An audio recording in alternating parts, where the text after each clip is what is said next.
Ayan mga bossing ko, tuturo ko lang sa inyo paano mag-adjust ng ating TR6321M na model mga bossing ko from Timely rin guys. Okay, adjust natin siya mga boss, turo ko lang sa inyo ha.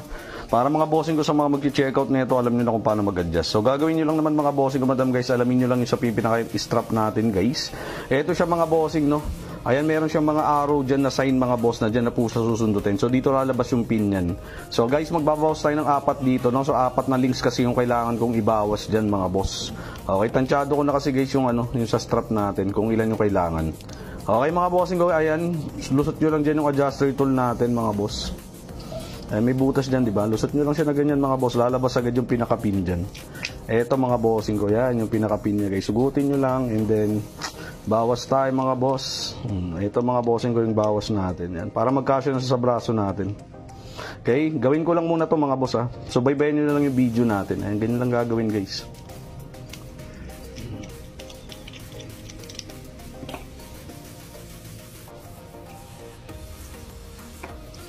Yan, sa kabila naman. And then ipapasok lang natin siya ulit mga boss. So, ganun lang din. Susundan nyo lang din yung guide dyan, mga boss, kung saan nyo siya inugot. Doon nyo lang din siya ipapasok, guys. Yan, mga boss. Napaka-basic lang. Ayan.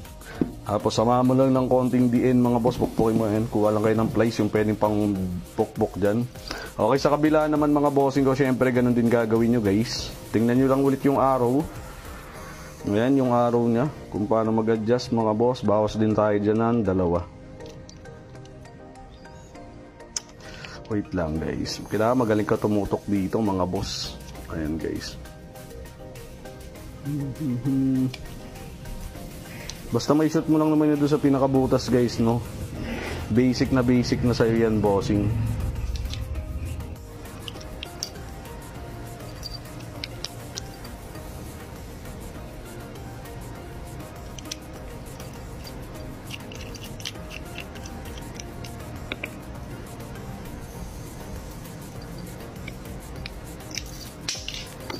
Ang lag boss.